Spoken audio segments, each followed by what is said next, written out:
Well, quiet week, eh? Not sure what we're going to talk about tonight.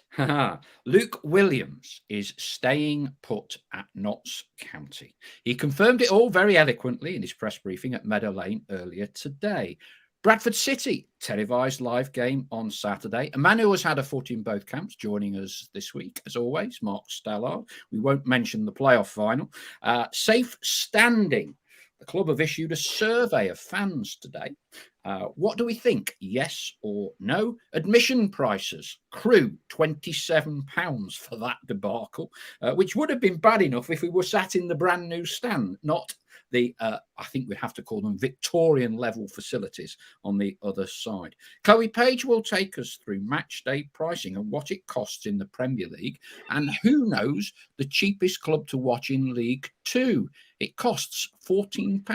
It's not bad, to be fair. And the Football League and FA continue to investigate the shenanigans, shall we call them, of Saturday. Both clubs likely to be charged in due course, I understand. But, right, can't really start anywhere else. Top of the show tonight, Luke Williams is a Magpie. I've got to try and bite my tongue, as I've spoken with Stal and Chloe before the show. I get a bit wound up, as you know, by social media and Twitter, trolls, online content creators and whatever. And I'll be having my say on their role in all of this because Luke Williams was at no point at any time with all this Twitterati dross ever doing anything other than staying at Notts County. He was never approached. He may possibly have been on a list that the chairman draws up immediately after Liam Manning decides to leave after 8 months and 28 games. A lot of the younger people in our fraternity seem to talk about him as some form of coaching messiah. Personally, I think he needs to learn the name of the word loyalty first, or the understanding of the word loyalty. But anyway, right, I'll try not to go off on one. Snell, let's deal in facts and substance rather than Twitter rubbish. How important is Luke Williams to Notts County, in your opinion? Oh, vitally important, I think. The difference he's made since he's come in, as we all know, we've spoken about before. He has just elevated Notts. When he took them, let's face it, we weren't in the doldrums, but we were as low as we'd been. And we just couldn't get over the line in the National League. He's elevated Notts and he's taken them up a level or two at least. Since he's come in, you think you've seen with the way we play, with the determination to win games and to get over the line. And that's ironic, obviously, coming after a defeat on Saturday, obviously. But in general terms, the pattern of play, the way that we play, he's increased the level of steel that we've got within the team. Look, we're not the finished article, as we've said. you look like a Doctor Who villain. What's it? Is it Q or M or whoever it is stroking the cat? There he is. Hey, this cat, County the Cat, knows more than most of our Notts County social media influencers. I'm telling you. Anyway, go off, County. Off you go. No, he is vital. I've got a black white cat though. I was going to say the Bond villain. Look, yeah, that's it. No, he's vital. I've spoke about him time and again. I think he is the difference. Yes, you've got to have good players, of course you have, but you've got to have a good organizer, good manager, good head coach, and that's exactly what he is. I've had some people try to put me off before. That's a new one on me, Paul. Normally it's your dog being let out of the building, isn't it? Now he's down here. He's flat out at the minute. Yeah, he's heard enough. He's flat out already. No, to go back to Luke. Look, he's vital to the way Notts do things. That since he's come in, it's been a massive increase. He's galvanised the club, alongside the owners. A great appointment by the owners, and the way we play. The way we play is fantastic. But he's set the levels and the standards. And I know there might be a little bit of doom and gloom around. The fact we've lost at the weekend. We lost to Mansfield, lost to Wrexham, but let's not forget we've done that without two key midfield players. I know Matty Palmer was available in the Mansfield and Wrexham game, but we are missing a big factor in the middle of the park. Dan Gosling's come in, so it will be a period of readjustment. But you would back Luke to once he's got them, so once he's got Dan Gosling sort of infiltrated, up to speed, then you would back him to get the players back onto a run again. We've bounced back before, we'll do it again. But he is absolutely key to what Notts do. I'm loving the wit of our flock tonight. Andy Easom says, "Good job, my Jack Russell's asleep," as the cat walks across the screen. Chris Jordan, that cat's not the only tall tale we've witnessed online this week. Chloe, we've heard the expert's perspective from Mr. Stallard. Let's hear from you, the fans' perspective. What's your take on Luke and everything? I can only echo the same points. As well, as much as we've got this kind of system in place with our owners who will be looking for somebody very similar in terms of a head coach and not a manager, it's not somebody that you can just slot in and replace him like that. I said before that the most important person to stay at the football club when we got promoted last season was Luke Williams. And we still want him here now. He's so important to the way that we play and how the club's going forward. So it's not a direct replacement. As much as I trust the owners, it's not something that we want to be doing, especially midway through the season. I mean, it's always difficult when you kind of look on Twitter and nothing's come out of the club, nothing's been said about Luke Williams, and you've got people saying, well, who should we get the replacement? Well, let's hang fire a little bit. Let's see until he actually goes. Then we can start talking replacements. There should be no talk of who we want rather than Luke Williams until he's out the door, in my perspective. So he's just been incredible for the club. And like we say, the style of football, and there's a reason why we're doing so well in our first season back, and it's not just down to the players, it's down to him as well. So it's vital that we do keep him, and he's got obviously a long contract with us, which means he showed his loyalty and he's never looked a different way, and he's always been reliable and told the Notts fans how it is, that he's never looked anywhere else. So I don't know why people have jumped to conclusions until you kind of hear it from himself. To quote Shakespeare, much ado about nothing, I think. I'll give you a quick synopsis. I've been in Bulgaria for a couple of days, so I've been trying to sort of keep abreast of this. Now, I made one or two inquiries in the football world, like Stell. We know a few people. We've been in and around it a long time. So on Monday, I just made a few inquiries to see whether there was any strength in this at all. And I was reliably informed, nothing doing. Business as usual for Luke at Notts. No approach had been made by Oxford, and they were, I wouldn't say, they certainly weren't expecting there to be one. However, so what happened? Okay, so this, as I understand it, is what happened. Liam Manning walked out to go to Bristol City. Fair enough, he's an ambitious young man. So Oxford chairman is then thinking, right, I've got to get a new owner. And Stell, you'll get this as well. So he probably sits down with a piece of paper and a pen, and he draws up his little list. He thinks, right, who is there? And he links to the club, who's good, who's out of work. And he writes a few names down on his list.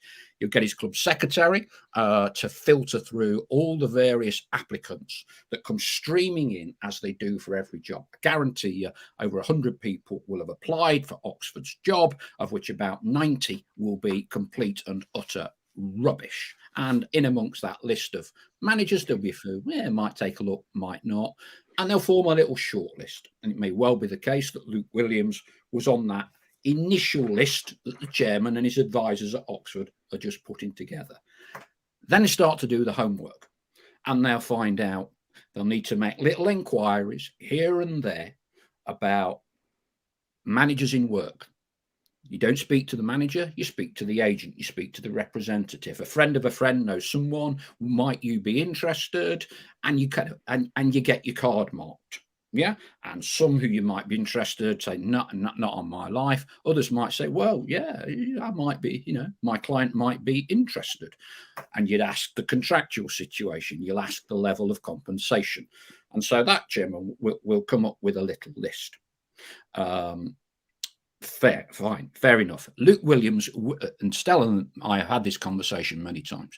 The reality is that just about any job that comes up, certainly championship below, Luke Williams on an initial list drawn up by a chairman will be a name that's mentioned and discussed by the club. He has to be, given what he's achieved at Notts. Yeah. And while he's had a decent budget, it's not cost millions to achieve what he's done. Ruben Rodriguez does a press interview after the game on Saturday. As a result of that interview, he makes mention to, in terms of when asked about the next manager, he alludes to Luke Williams, his relationship with Luke at Notts, and how he would be a good fit at Oxford. Yeah. On the basis of that, 3 or 4 people put a tenner each on Luke Williams to be the Oxford manager. So on Sunday, when the odds come out about the next Oxford manager, Luke Williams suddenly becomes 4 to 7 odds on. Okay. The reality is probably 50 quid has exchanged hands. That's it. The bookies aren't necessarily, when they draw up odds, it's a mathematical exercise and a mathematical formula that they execute.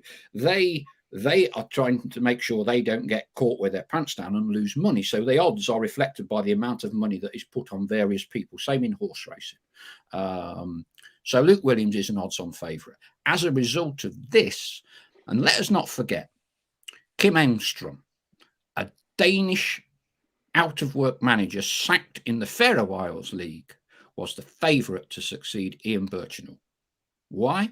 Because 2 enterprising Notts fans, I spoke to them at the club's golf day, rang up a bookies as a joke. Kim Engstrom, can't think of anything more unlikely to get this job, but he has links to the Danish owners. They get odds, they put a tenner on, and overnight, Kim Engstrom then becomes the 4 to 1 on favourite to be the next Notts manager, and we all go into meltdown. Yeah? So this is kind of what happened here. Then we get the social media influencers. Don't you just love them? The online content creators who fundamentally are there to grow their own delusional sense of self-importance, inflate their followers, and if they're looking to try and monetize that following on various accounts, by creating interest in their own platform.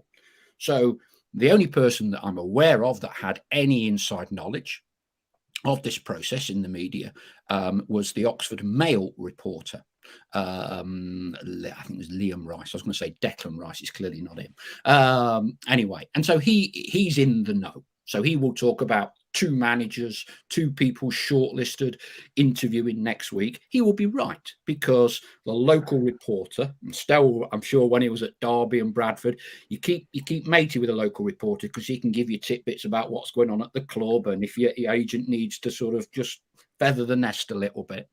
So he's put these things out about 2 people being shortlisted, interviewing starting this week. What then happens is that I'm not many names here, the social media content creator then alludes to that, but says, I've heard, I've been told by a source. So it makes it sound like they've spoken to someone and got some inside information. They haven't. All they're actually doing is lifting information from scouring it across the internet. So rumour becomes another rumour, becomes another rumour, becomes a fact that they claim to be breaking the story. That all rubbish. All complete rubbish, but we as Notts fans start to think there must be something in it. So this is what happened on Monday, Tuesday, and Wednesday. When Luke Williams disappeared out the betting a bit, all the social media content producers I've heard that Luke now isn't in the frame to be in the job anymore. He was never approached. He was never on the shortlist. He was never interviewed this week. That's why he and the club didn't say anything. They didn't need to say anything. There is nothing to discuss. So then we start to get fans saying, oh, Luke Williams, I'm really disappointed in him. He's, I would have expected him to rule it out. He clearly wants the job. And these rumours are absolutely, completely and utterly ridiculous. Ridiculous. Luke Williams was never going anywhere. Now, that doesn't mean to say we're not going to have to live with this on a fairly regular basis because we have a good manager. We have a successful manager, and this will happen again and again. But some people on social media, I'm going to use a quote from Conor Rawlinson, and this is not aimed at any individual. This is aimed at those people that inhabit social media and live on social media in their mother's cupboard under the stairs, tapping away all day long. Conor Rawlinson spoke about staying in your lane. There's a lot of these people, they don't need to stay in their lane. They need to get back in the garage, pull the garage down, and have a proper MOT before they've got let loose on their little keyboards.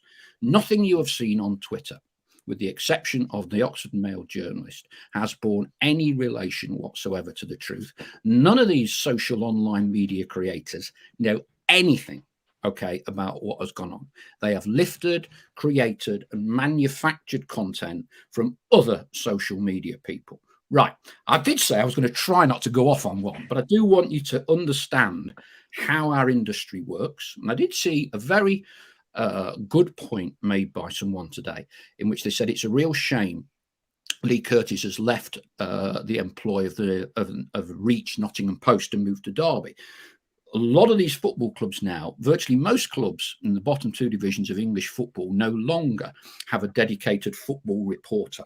So Nottingham Post do not now cover Notts with a dedicated reporter. So as such, there's kind of a vacuum with no professional person covering Notts who would be able to get to the bottom of this and report factually. So look, it's going to keep happening. It's as old as the hills. It winds everybody up. My gut feel, right, diatribe over, get some comments from Stell. I have few redeeming traits, Stell, few redeeming traits. One of them, I think, apart from being loyal, which you've got to be a Notts fan, is I think I'm not a bad judge of character. And in my dealings, interviewing, speaking with Luke Williams, I find him to be a man of character, a man of substance, a man of integrity. And if he says it, I believe him. And you and I would know that's not always the case with people in football. So if we look at Liam Manning at Oxford, who has lasted all of eight and a half months, 28 games, I believe it is, at Oxford, before he's up sticks to Bristol City. That tells me something about his character. I think Luke is a decent, honest, upstanding guy who I think we as fans can trust. What would your take be on that? Yeah, in terms of Luke, I think, yeah, absolutely. I tend to judge people in life, speak as you find. You know, don't take other people's opinions. Obviously, how you judge people, and I think Luke Williams has, like I say, has done nothing untoward. And look, I don't see 95% of things that happen on social media. I don't. I just don't. So the bits that you'll have seen and what's been going off, I'm largely unaware of. Obviously, I'm aware that there was a bit of speculation about him and the Oxford job, and that, as you say, that is something that we've got to get used to, because if the managers or the head coach is not being linked with other jobs, it means he's not doing a very good job. So the fact that he's done a brilliant job since he's going to be linked with everything. And again, we've just been in and we're going to carry on. We're in managerial merry-go-round season, aren't we? Where a few go because they're thinking, do we stick or do we twist before the January transfer window? And there might be a few more go before then. So, and he'll be linked with one or two more jobs. Now, I just hope we don't hear tomorrow there's been a late bid from Oxford for him and he's had a change of heart. I'm sure there won't be. But, you know, there might one day be a job that comes along that he might fancy.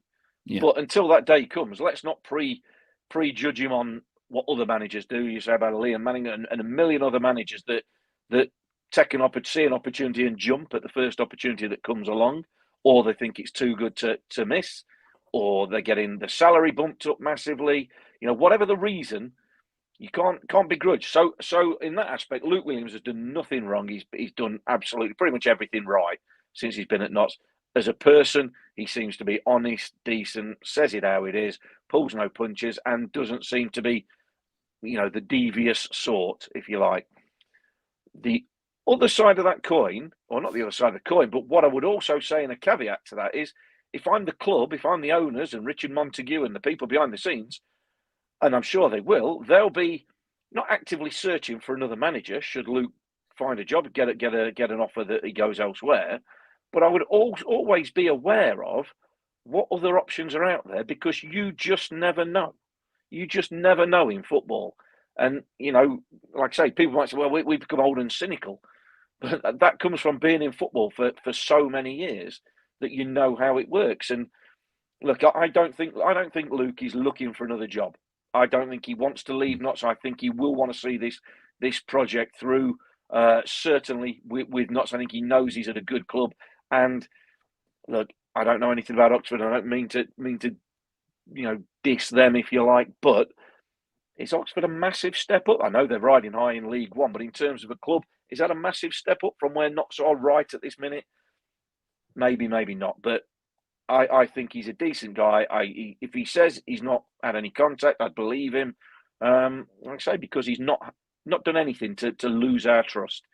And with that would, if he's come out and said there's been no contact, then that would put it to bed for me. Okay, right. We've done enough on what is effectively a non-story, but obviously has caused a few people, few heart murmurs over the past few days. I tell you what, let's move on because we've got 4 or 5 things to go through tonight. Admission prices. Okay, so caused, I guess, quite a bit of debate, really. Crew 27 quid. I think there was a lot of concern that Wimbledon could be in the 30s, although it has now settled on £25. 27 quid for Crew, which, given those facilities, struck me as being slightly incongruous. I appreciate they're a small club.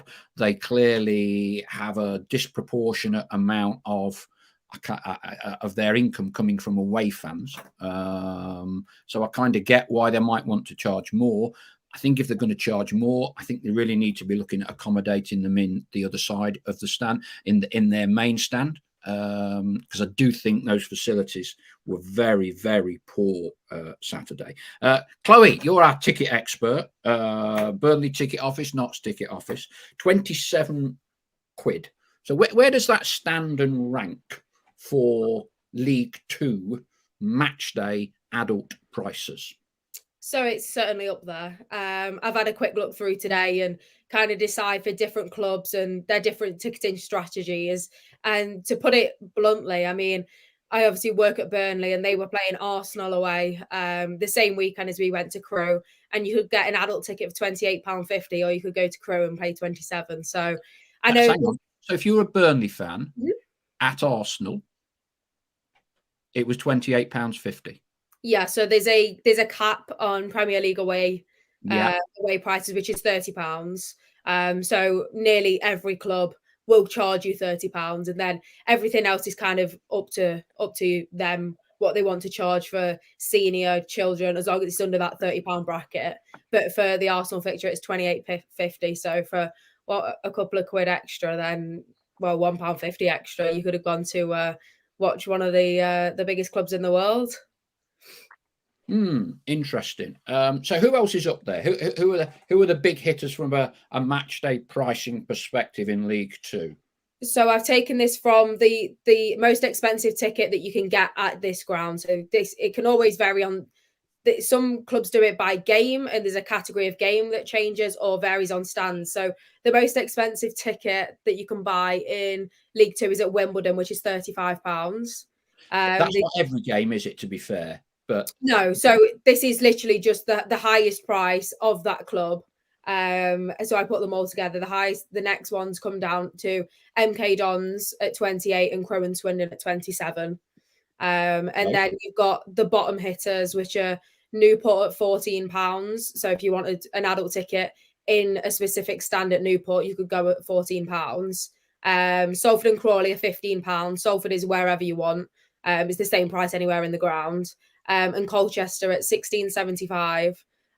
So then I compared this with Notts' price, because obviously Notts' is the same no matter who they're playing, apart from cup games, of course, but in the league, and it's the same in every stand. Whereas everyone else has really varied. There's only 2 clubs that do it on category of games, and that's at Accrington and Stockport. Everywhere else, it's kind of like no matter what kind of who you're playing, it's the same. So we've got Notts is 22. Notts is a flat rate of £22, correct? Apart from match days where it goes up £2. So we've got a few clubs do that as well. So they do add an additional price on. And then there's a couple of clubs like Notts. So there's 6 clubs altogether that don't vary on stand either. It's just wherever you sit in the ground. And then you break it down into who offers a cheaper ticket than Notts. And this is if you were to pay like the top category of game, So there's 14 clubs that do offer a cheaper ticket than Notts. But on the flip side of that, there's 15 clubs that offer a more expensive ticket than Notts. So in terms of the whole league, we're very down the middle in terms of our pricing. We're not near the top and we're not near the bottom. There's a lot of clubs that are in and around the £20 to £24 mark. So that just shows you that we're nowhere near the top prices of the higher 20s and even into the 30s. And there's only 4 clubs that their tickets will always be cheaper than Notts. So the most similar pricing to Notts is actually Wrexham. So funnily enough, their season ticket prices, although they start a lot more expensive than Notts's do, their highest price is exactly the same as Notts, and their match day ticketing pricing is virtually the same, apart from they offer a cheaper ticket in a different stand. So their pricing is really £22 to £24. So we're literally like for like. So I don't know if somebody's had a word with someone at Wrexham and spoke to someone at Notts, but it's almost identical in our pricing. So it is interesting to see the breakdown and the different pricing strategy that each clubs have got. So there's a lot of the more southern clubs that will offer a higher price, and that's both season ticket and match day tickets, because obviously you get the pull from the London crowd and people like that, and prices are obviously a little bit higher down there. But then you've got teams like Crawley who are kind of the opposite of that. So you've got Wimbledon at the top, and then Crawley are down near the bottom. So it does fluctuate between clubs, but Notts is definitely, as much as you think prices might be going up, it's definitely reflective of the league. And you kind of look at us and you think, would you rather go to Crewe every week and obviously pay £27, or would you rather come to Notts and pay 22? So it was interesting to see the difference. But like I say, more importantly for me, you look up and down the leagues, and you've got the Premier League that have got the bracket on that £30 of away clubs. Obviously it varies in the league for the home club. But as much as you say that, we've got this ticketing revenue for smaller clubs in smaller leagues is a lot of a bigger thing than it is for the Prem. Ticketing, as soon as Burnley went from the Championship to the Premier League, that kind of revenue stream came down a few notches in terms of other things. In terms of your overall percentage of your revenue, because the moment you're in the Premier League, every club becomes one of the 50 richest in Europe, because you get a £100 million check just for being part of the Premier League because of your TV rights. Yeah, of course. So obviously this is a big deal for the smaller clubs, especially clubs that you might not see as many fans come into, or even if you do want to pull in more fans, it's kind of the strategy is a little bit different in terms of if you want to have a higher price of people to come into the game, or lower down the price a little bit and get more fans in. So it was interesting to have a look across the line, but to see Notts was very down the middle. And then season tickets, we were one of the cheapest. I think we came in at 17th or 18th in terms of the most expensive season ticket. And our cheapest season ticket, I think we're in the bottom 6 for that. So it definitely shows that that we're wanting to get more fans in, and it shows you that the price of some of them. I mean, I think the most expensive season ticket, let's have a look. The most expensive season ticket was nearly £600, I think, if I remember. It was £579.60, and that was at MK Dons, and they're known for not being able to pack out their stadium, whereas we come in at £374, like I say, which is 17th in terms of the most expensive season ticket, and then the cheapest one at £299 is 20th in the league. So we're really in the bottom 5 for that. So it's interesting to see as well, because some of the clubs that are nearer the bottom for the season ticket prices bump up their match day prices. So in terms of kind of who you're getting the best deal at does vary in terms of how much you technically pay for each game versus what you would pay if it was just match by match. But yeah, it's great to see that Notts are still obviously looking out for the fans, and we are one of the cheaper ones in the league. Dave Wakefield says £27 for Crewe is ridiculous, and the poor facilities. Ardizzle12 says ticket prices should be capped at £20 for adults for all clubs across this league. Still, you get the luxury of the press box. What do you think about pricing League Two football clubs these days? I bet when you used to go with your dad and hold his hand when you were about 5 years old, do you remember what you used to play, or what your dad used to play? Well, I'll be honest. We used to get free tickets for Derby because my mum used to sell the what were the like coupon ticket things that used to be like I don't know what they were like. I suppose you'd call them like little lottery ticket things that they used to do. So I used to get the occasional free ticket. So I wouldn't have a clue. What I do remember though, I do remember from my career. I mean, it was about 18 quid at certain point wherever it was. So back end of my career, it might have been Notts, might have been Lincoln. I remember like 18, 20 quid a ticket then to come and watch us. And I remember thinking, great, who the hell pays that to come and watch us? But, you know, but in that perspective, you know, if you want to talk about 20 odd quid now for a ticket, you would say, wow, inflation hasn't really affected the tickets that much. Look, I may be slightly different. And obviously people say, well, I've not got a valid opinion because I don't pay to go to football games, which is absolutely true. And I appreciate absolutely how difficult times are, certainly lately, you know, with inflation, the cost of living and everything like that. But every football club is a business. You'll know that, Paul, you or Chloe. Every football club is a business and they have to do their market research before they set the prices. You know, they don't set the prices to lose money. They don't set the prices to price everybody out of buying a ticket so that they don't make any revenue. So there'll be, you know, considered prices. Let's put it that way. What they think is as I think Notts is good value, certainly for the entertainment you get, certainly for sort of the stand and the stadium that you're going to see, compared to elsewhere. Then you can start arguing the toss about Crewe and, like you say, sort of old-fashioned style, you know, stand for the Notts fans to be in. So it's always a difficult one. And what I would also say is, where do you think football sits in relation to other social activities? You know, such as going to the pictures, going, I don't know, 10-pin bowling, going to the theatre, whatever people sort of do. Where does it sit in that pricing bracket? And I don't think football's too bad. I genuinely don't think. I know it can be ridiculous higher up, but also football clubs want to price it so that, and we're not talking about the away fans, but we're talking about home fans. They want to price individual tickets so that they encourage people to buy a season ticket, don't they? As Chloe says there, is it 370 odd quid average price for Notts? You know, 23 games, what's that? Roughly about 15 quid a game. That doesn't seem like bad value. You know, when you're getting good entertainment, the team's doing well. So, look, it's difficult. Every club is its own entity. And I think it's difficult. I think the Premier League, if it's 30 quid maximum for away fans, I think that's a good sort of enterprise to have. Why they don't bring that in at different levels, I don't know.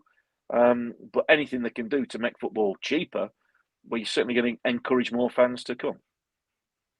Yeah, it's an interesting debate because clearly, you know, we always want things cheaper than people are prepared to charge for them. I don't think football is too far wrong. I mean, it's a supply and demand issue, isn't it? You know, Stelco, it's a supply and demand. And, you know, we'll often talk about so-and-so overcharging or something. And if that game sells out, you know, you then get fans who are prepared to pay 4-5 times over the rate. And I think that, you know, in America, I've studied a lot of the American sports models and the franchises, and they have very, very flexible price models. So that if you want to go, let's say, go to an NBA game, and it might be $20 if the Denver Nuggets, bad example because they won an NBA title not long ago. The Denver Nuggets are playing a team that isn't very good. You might get a ticket for $20, and that's the way they set the pricing. When they play a team that's got LeBron James in, right, the ticket pricing changes totally. It's $100 to go to the game, and they have this massive flexible pricing. So there isn't a fixed, it's 22 all the games like that. And one or two clubs have experimented with that.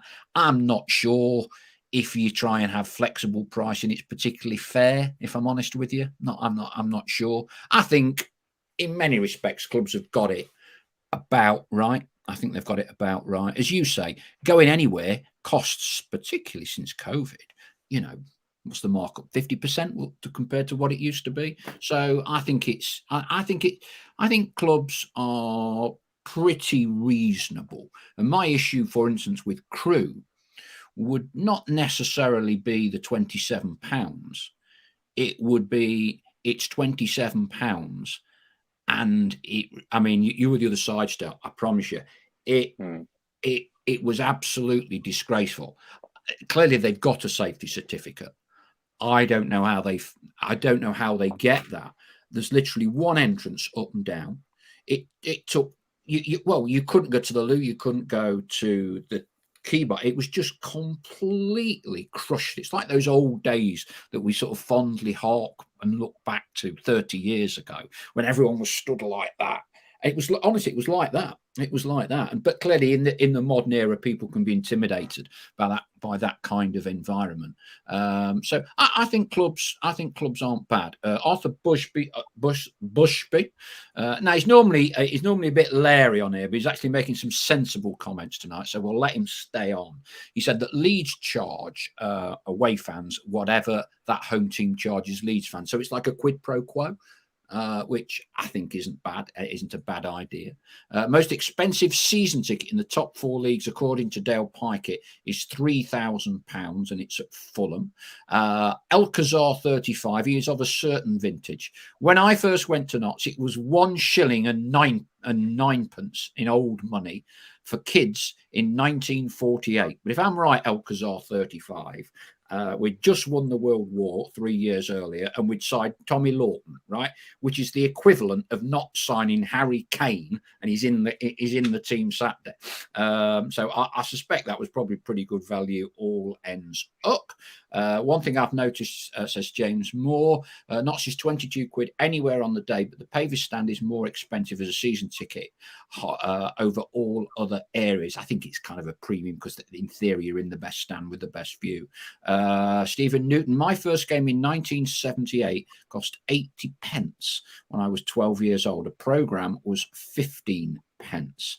Duncan Comrie, compared to what we were paying to watch 5 or 6 years ago, 22 quid is an absolute bargain. I don't think you're wrong there. Paying 80p in the 80s, says Arthur. Nathan says, think Notts pricing is great for people bringing their kids. Adult tickets are priced fine, and the younger ones are really cheap. Decent value for money. Yeah, that's a good point. You were talking about 10-pin bowling and all the rest of it, Stel. So Notts, I think it's under 12. Is it a quid, Chloe? Yeah, that's right. So you take your kids to a Notts game, you pay an adult price, and it's a quid for under 12s. You go 10-pin bowling, it ain't a quid for an under 12. I guarantee you. So I think overall, then I think Notts take about, and other clubs. Okay. Associated topic, safe standing. Now, this has reared its head in recent times. Don't know what our thoughts are, everyone, but we'll get them now. Notts have issued a survey in the past 24 hours. And so clearly this is something new CEO Joe Palmer is taking a look at, and the feasibility, the viability of safe standing in various areas at Notts. One presumes the Cop is the area, the upper Cop is where they would be looking at it. Chloe, safe standing, are you in favour or not? I'm in favour of it. I think it's a little bit different because I sit in the Pavis. So as much as I filled in the survey myself, and as much as I wouldn't mind safe standing in the Pavis, I think it's probably not the best place to put it to begin with, if at all. And then it is probably going to be the Cop, if anywhere. But I'm all for it. I like it in an away game. And you get a lot of Notts fans, especially at the back of the Cop, standing anyway. So if you can bring something like the safe standing in, it's a great thing. I mean, we had a quick conversation before. You've got Tottenham Hotspur, that in their new ground, when they built it, they have a lot of safe standing, and a lot of clubs are bringing it in. And it's certainly better to be safe standing than some of the places that we've stood previously. I mean, Salford, I don't know how they get away with that as safe standing, but it's not very safe down at Salford. So yeah, it's another interesting dynamic, and I think this new CEO is definitely pushing for more fan experience from what he said in his interview and how he's going about everything, which is the next step for Notts. That I know a lot of people complain about, well, they don't want to go into the game at a certain time because they just want to go and sit in their seat, whereas he's trying to push the whole match day experience. And if that's what people are wanting, then why not? And it is feasible, then great. As for safe standing, says Adam Kent at Meadow Lane, yes, please. Giving the fans the choice has to be good and would help with the atmosphere, which Luke Williams has stated is crucial at home. Safe standing. So I had a bit of one of my football tours across Europe, which I do with my lad periodically. And very interestingly, two of the games we went to, Stel, new stadiums with the whole of the upper tier safe standing. So we went to, I lost track of the games I went to last week. So it was Salzburg, Red Bull Salzburg, new stadium, lovely stadium, on the Wednesday night when they were playing Inter Milan.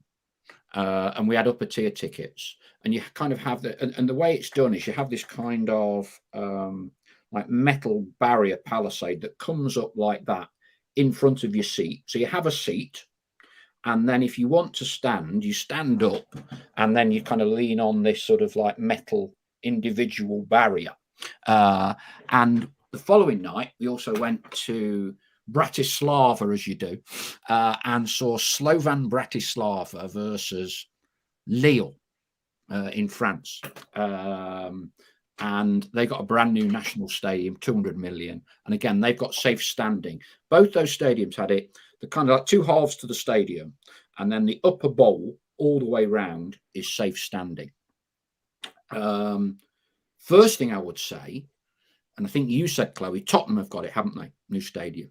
I suspect it would be quite expensive to insert these barriers or however it's done. Very good. Got to say, very impressed. I mean, obviously you got a freebie ticket when you were at Derby with your dad. Do you remember standing up with fond affection? What's your take on standing? Yeah. I do remember standing at the baseball ground, and it was way before safe standing was a thing, and health and safety became a thing. And it was a bit rough and ready, you know. So, but as a kid, it was just part of what you did. You just went in, you crammed in there, and that's it. You sort of were caged in, and this were the days of sort of all the fencing, and everyone was caged in. So, it could be quite intimidating. I loved it, but it could be quite intimidating. But I didn't come up against any bad experiences, other than watching Derby. But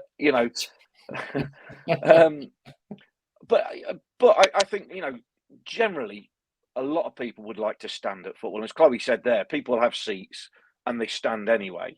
I know this happens at music gigs and things like that, but a lot of people want to stand. And again, you're right, you've got to look into the cost of it and whatever. But if safe standing, which is obviously a thing now, I think absolutely try and bring it in, because I think football is safer and better when people are allowed to do that in a safe way, obviously, because standing with rows of seats in front of you when there's a bit of a surge or whatever in a goal, that can't be safe. So if people are going to stand anyway, safe standing has got to be the way forward. I say how you implement it, the cost of it. And again, just to go back to the previous topic, would people pay the same price for standing in the Kop as they would for a seat in the Kop? Don't know. That's something for the marketeers at the club to come up with. But yeah, I mean, standing is almost synonymous with football until they brought in all the all-seater stands. But I predate that, so I absolutely don't have a problem with standing at football grounds. It sometimes spoils the atmosphere at some of these all-seater grounds. The atmosphere is, you can have more people in, but the atmosphere is still not as good as I remember as it used to be when you had a bit of standing at least on one or two sides. So yeah, if it could be done safely, I'd be all for it. R Dizzle 12, I like how the club have put it out to the fans to ask their opinions. New bar and area proposed in the Kop. It feels fan experience is high on the agenda. It's great to see. Interestingly, one or two other people not as keen, interestingly. James Moore, it's strange how Notts are thinking of safe standing when we can't even get handrails in the pavis. Stuart Edwards, safe standing. Would rather the money was spent elsewhere, somewhere that would bring in more revenue. Duncan Conry says, I think safe standing should be down the centre of the Kop to allow those wishing to enjoy the Kop from a seat the chance to do so. John Parnham, does anybody understand what makes it safe standing as opposed to the old terraces that we knew in the 70s? What constitutes safe standing, says James Moore. There's a reason league clubs got rid of terraces. Yeah, I mean, as I understand it, certainly from the games I was at, I've not been to Tottenham's new stadium yet because they've got it there. You kind of have an individual balustrade in front of your seat, Stal. So you can still sit there, and then in front is like a barrier like this. It comes up like that. So you can have the option to sit. Clearly, it's going to be a bit pointless. Everyone around you is stood up drunk through the game.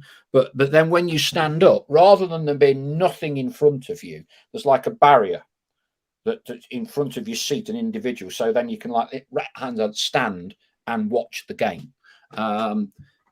Clearly, the ones I saw in Red Bull Salzburg and Slovan Bratislava, which were very good, but they were new purpose-built stadiums. So both the upper bowls in those stadiums had been designed from scratch with safe standing. So I think it would be quite interesting, and one would assume the club would only, in the initial stages, be looking upper tier of the Kop.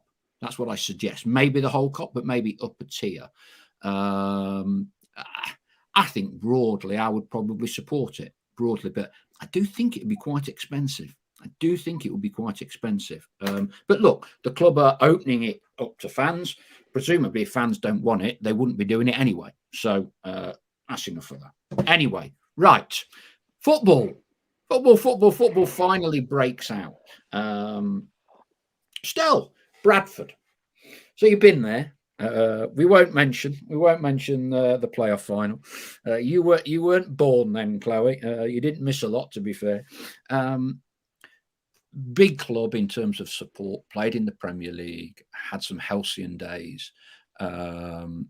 Went down the big money route. Mark Hughes didn't work. Made a change.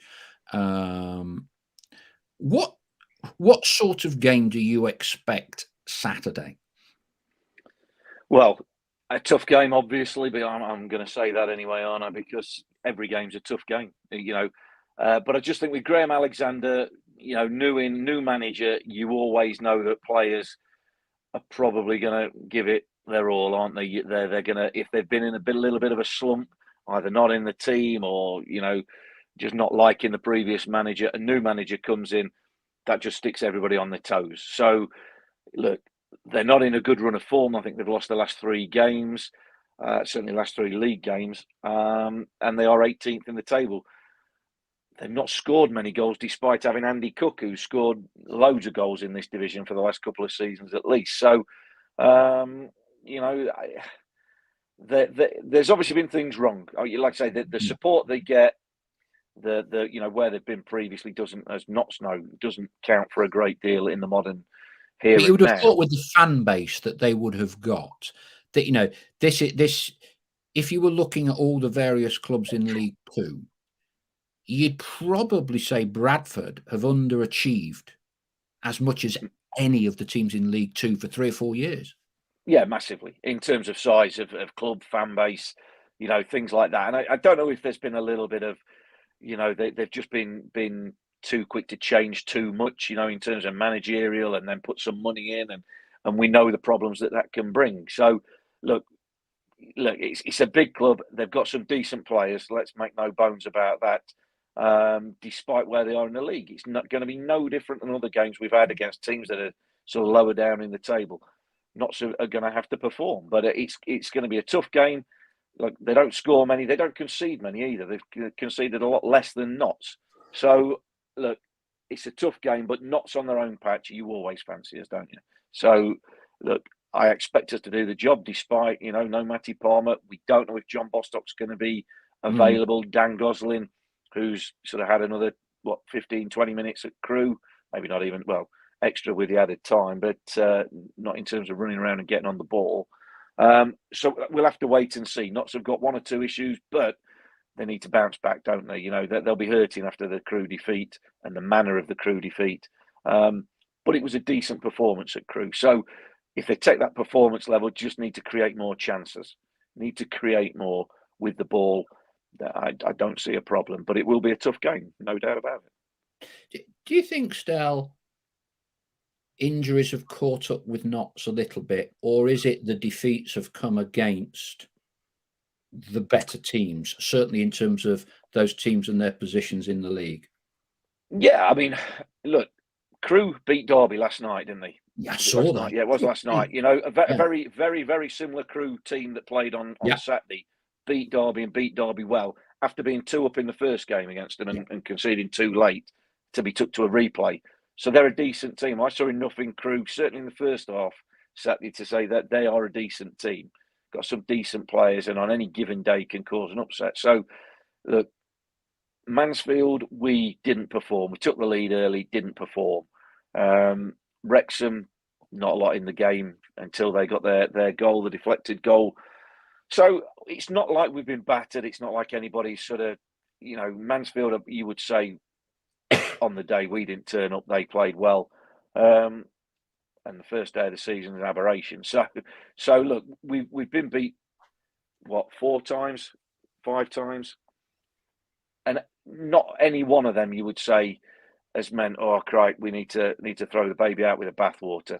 Look, we're in a bit of a sticky patch. Yes, if you get injuries to key players, and Matty Palmer, John Bostock are certainly key players in the middle of the park with how we play, with how many times they get on the ball. And I tell you what, I thought Jim O'Brien was excellent on Saturday, by the way, as well, in terms of filling in. Yeah. But if you lose them players, any club in this league will struggle to replace them key players. So, look, it happens, you get injuries, it's about trying to find a way. Thankfully, Notts have got some decent replacements, but we certainly would like John Bostock fit and available again. Of course, there's going to be no Jody Jones this weekend. He's going to be a big loss. So, but thankfully, it also looked as well on Saturday that a few players are getting back to fitness. The bench looks stronger than it did maybe a couple of games previous. So hopefully we've got enough to cover it, but it certainly doesn't help. Let's not underestimate the losses of them 2 players in the middle of the park. You'll like this one, Stel, because you struggle a bit with the technology of our message boarding. This is I don't see them. Yeah. You don't see it. You don't know which buttons to press. It's a good one. Stuart Edwards. Now, this is to do with shipping containers have suddenly become all the rage in Nottingham, haven't they? Forest are going to have about 64 of them to fill in the 4 corners of the city ground. Not quite sure where the £100 million redevelopment of the ground's gone. It's gone for a few shipping containers in some corners now. But I don't know whether we're getting a few cast-offs from Mr. Marinakis. But apparently we're looking at some form of shipping container temporary bar at the back of the Kop to alleviate some of the pressures on getting served. And Stuart Edwards says, I saw a post suggesting, there's the cat again, there he is, suggesting that a new, get out of the way, County, shipping container bar area behind the Kop should be called, you'll like this, the Get In. In I-double-N. I-double-N. Very good. Very good. Would very be good. willing to serve at half time? Yeah, very good. I like it. Maybe that's a competition they can open up. A better name for a bar, a shipping container bar. But yeah, not bad. I like it. Yeah, no, our flock are quite inventive. Here's a stat for you. Now, sometimes we don't always get them right, but Dale Pikett says he believes the last time we lost 2 on the trot was February 2022. Bromley and Grimsby. Not bad going that. Now, I'm sure you are right, Dale. One of the things, Chloe, about Luke has been always bounced back from a defeat. Always, which clearly that stat would kind of bear out. What's your take, Bradford? Yeah, big club. There'll be a good atmosphere. It's on the telly, 12:30 kickoff. We look at the table and we all go, "Oh, that's an easy win." I suspect it won't be. I think it might be a bit iffy Saturday. What's your take on it? Yeah, as we always say, every game's a big game. There's not that big of a difference between the top and the bottom, and you'll see how tight it is all the way down the league, really. So it'll be an interesting one. I mean, we don't seem to be great on TV. That's it, kind of be a little caveat to us, really, that every time we are on TV or have a big crowd, something tends to go wrong somewhere. So it'll be interesting to see. But yeah, it's going to be a good game. Something that obviously the Notts fans are looking forward to be back at home. And like you say, bounce back. Like Stallard just said, we've not had bad performances, even though we've lost the last couple. Obviously, Mansfield was a bit of a different one, and we were definitely outclassed on the day. I think, like you say, Wrexham, we were probably a little bit unlucky, and then it kind of went against us as soon as that deflected goal went in. And then Crewe, I mean, the second half especially was back to the way that we play, and it was great to see. It was down at the end that I was sat, and we were doing some good stuff. So if we can get in the flow of that, then great. And then obviously we were unlucky with the result at the end. However you want to go about the argument about the penalty, we lost the game, and Luke knows that. But get back to the home turf, like you say, a big crowd on TV, and hopefully put on a good performance. Yeah, let's just square away before we finish Crewe last week and the manner of the defeat. Was it a penalty still, in your opinion? Look, I've seen it again. Obviously, it's well, you can see why he's give it. You know, you look at it again. It's hitting sort of side armpit areas, jumped up. You can absolutely see why it's been given.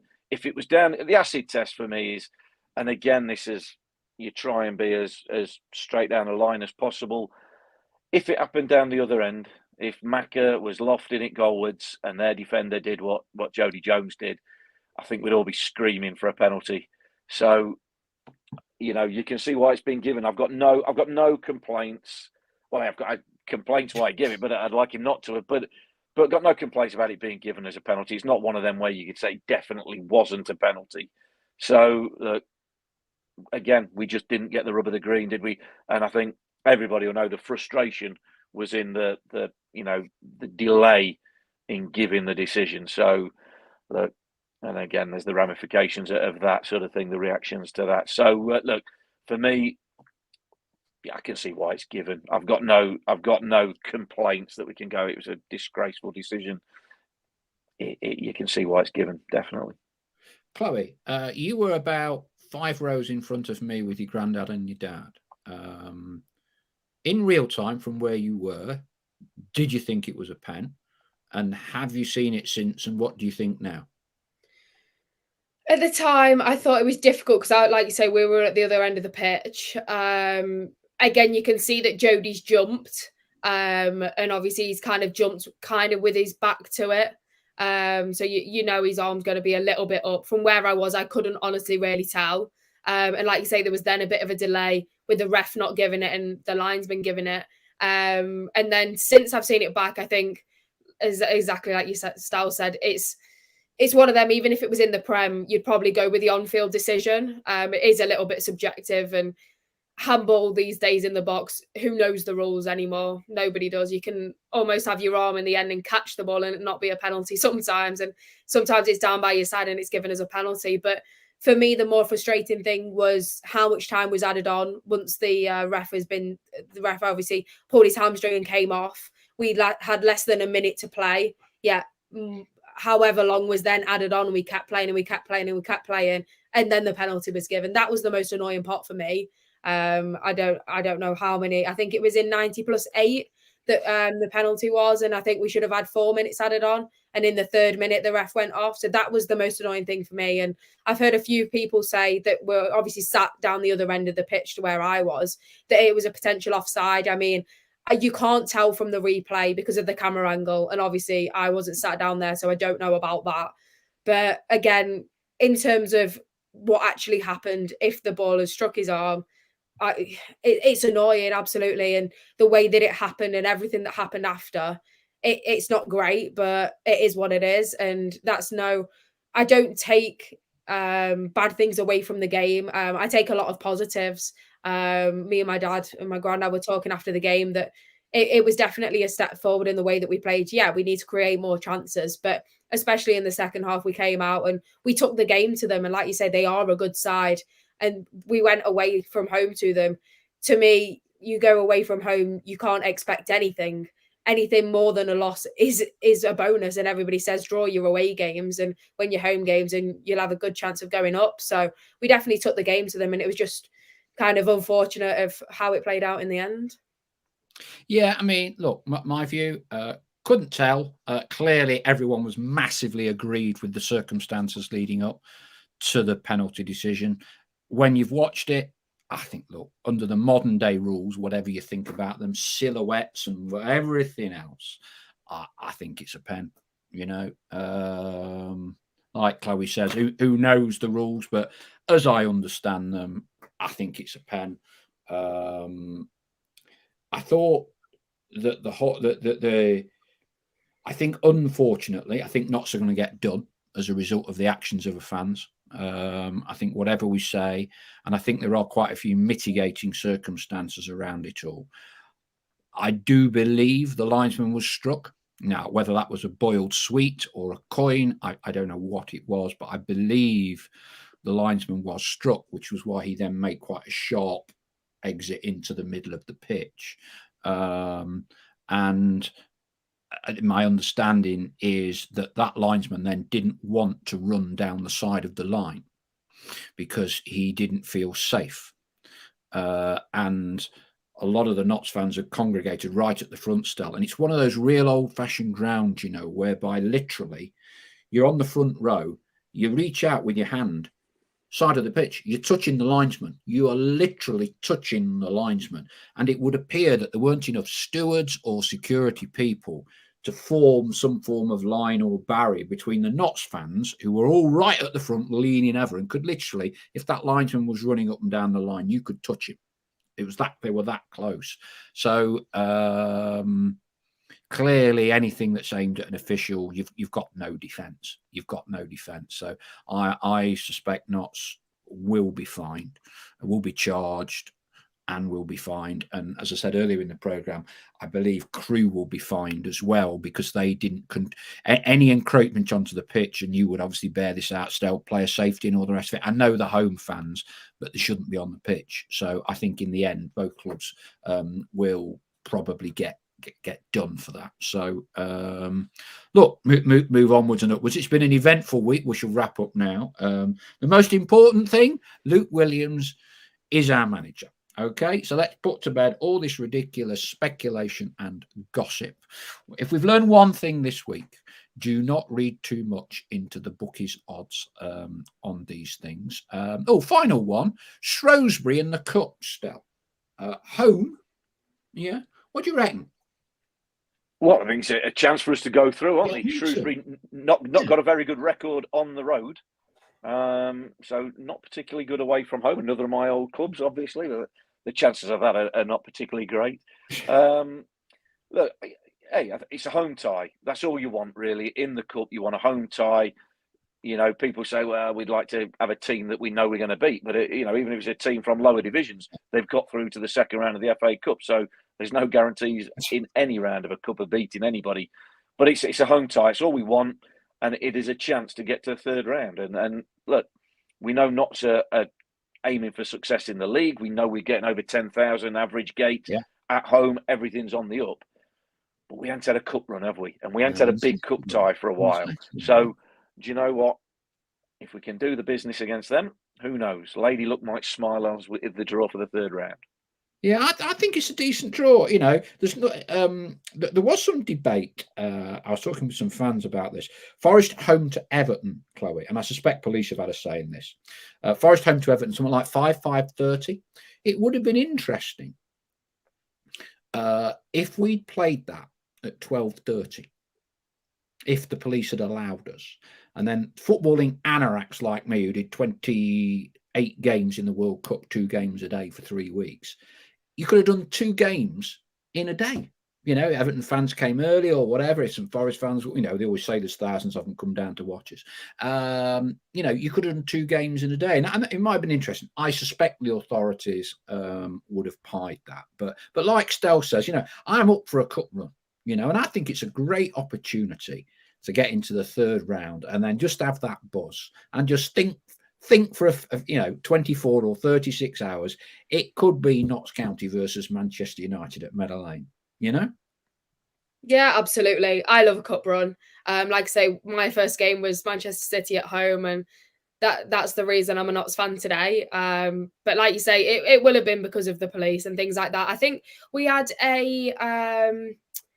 I think it was something like a FA Trophy game or something like that the same day that Forest played at home a couple of seasons ago while we were in the National League. It was either that or one of the smaller cups. I can't remember what it was.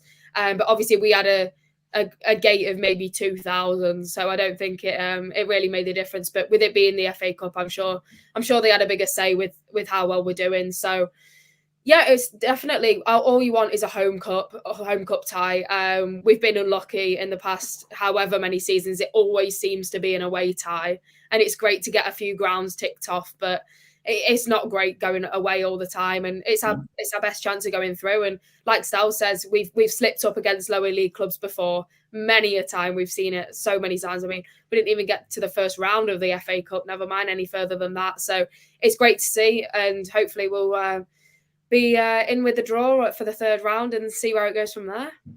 AD Clark says, just heard that County the Cat is now favourite for the Oxford job. Get your money on. There he is, right? Yeah. Right. He says, I'm up for it as long as I can bring Luke Williams as my assistant. There you go. Off you go. Right. Thank you very much, everyone, for tonight. Let's see how we get on Saturday. As I say, look, most important thing, we can all have chill pills now.